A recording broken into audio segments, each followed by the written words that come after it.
मैं dietitian Pooja Yadav from Felix hospital sector 137 Noida. World health day जैसे कि आपको पता है 7 अप्रैल में आने वाला है, तो सबसे पहले आपको वर्ल्ड हेल्थ डे की बहुत बहुत शुभकामनाएं। वर्ल्ड हेल्थ डे पे जो थीम रखी गई है इस बार वो है माई हेल्थ माई राइट। तो आपको 5 टिप्स बताने जा रही हूँ जो कि आपको अपनी लाइफस्टाइल में वो उतारने हैं, जिससे कि आप उसको अपनी लाइफ को अच्छा कर सकते हैं, बेहतर कर सकते हैं और आने वाली जो डिजीजेस हैं उनको कम कर सकते हैं। फर्स्ट है टी यानी कि time restricted window. Time restricted window सबसे पहले इससे में हम बात कर रहे हैं कि जो डिनर है वो 7 o'clock से पहले कर लें। क्यों करना है पहले?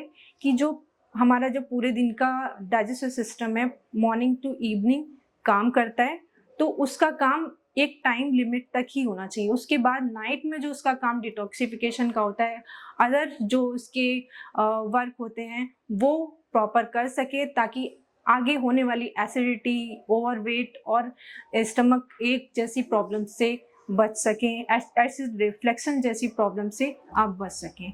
सेकेंड टिप है वी का फुल फॉर्म है वेजीज। लॉट्स ऑफ वेजीज आप उसको प्रायोरिटी दें अपनी डाइट में। जैसे कि आप एक मील ले रहे हैं तो सबसे पहले उसमें आपको वेजीज को प्रायोरिटी देनी है। लाइक वेजीज आपकी उसमें ज़्यादा रहे, सैलेड्स की क्वांटिटी ज़्यादा रहे और उसमें दाल की क्वांटिटी रहे, कर्ड की या डेयरी प्रोडक्ट्स की क्वांटिटी रहे। लास्ट में आपका जो सीरियल प्रोडक्ट है यानी कि आपकी चपाती और राइस, वो सबसे लास्ट में आपको कंज्यूम करना है। वो भी प्रायोरिटी है क्योंकि वो भी हमारी एनर्जी के लिए ज़रूरी है।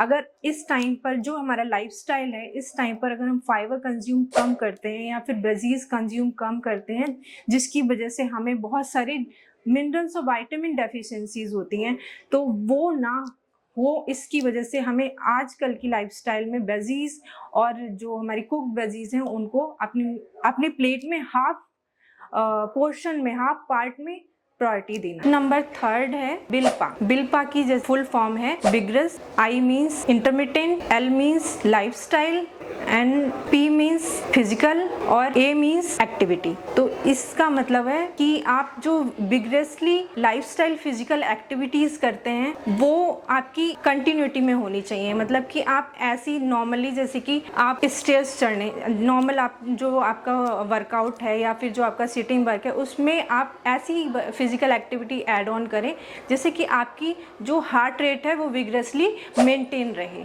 जिससे कि आपकी हाइपरटेंशन, डायबिटीज़, ओवरवेट जैसी प्रॉब्लम से आप बच सकें। स्टेयर्स यूज़ कर सकते हैं, ऐसे कि आप पार्किंग थोड़ी दूर की है तो आप अपने घर तक रन करके जा सकते हैं। ऐसे ही अपने घर की मॉपिंग वीकली आप कर सकते हैं, उसको अपनी एक्टिविटी में, लाइफस्टाइल एक्टिविटी में ला सकते हैं। ऐसी बहुत सारी छोटी छोटी टिप्स हैं जो आप अपनी लाइफस्टाइल में ला के अपने आप को एक्टिव रख सकते हैं और जो अपनी हार्ट रेट को है उसको मेंटेन रख सकते हैं। 4th जो मोस्ट इम्पॉर्टेंट टिप है वो है 40 सेकेंड एक्सरसाइज, 40 सेकेंड वर्कआउट। आपको बिल्कुल टाइम नहीं है तो 40 सेकेंड आप अपने वर्कआउट के लिए निकालें। उसमें भी आपको कुछ ना होकर भी कुछ हद तक अगर आप करते हैं तो उसमें कुछ अपनी लाइफस्टाइल में बदलाव ला सकते हैं।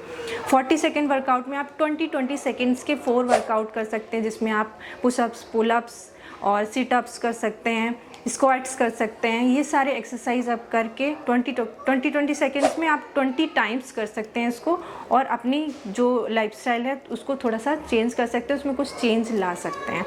ज़रूरी नहीं है कि वो आप पर डे करें, 4 to 5 डेज़ अगर आप वीक में कर रहे हैं तो वो भी इनफ है आपकी लाइफस्टाइल को चेंज करने के लिए।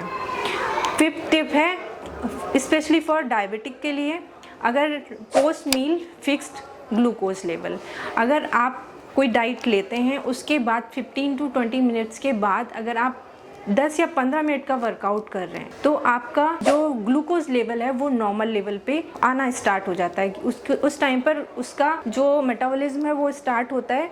अगर आप उसको वहाँ पर फिक्स कर देते हैं, यानी कि आप उस टाइम पे मूवमेंट कर देते हैं, थोड़ा सा मोबिलाइजेशन हो जाता है आपका, तो जो ग्लूकोज है वो धीरे धीरे करके डाइजेस्ट होता है और ब्लड ग्लूकोज लेवल आप मेंटेन कर सकते हैं।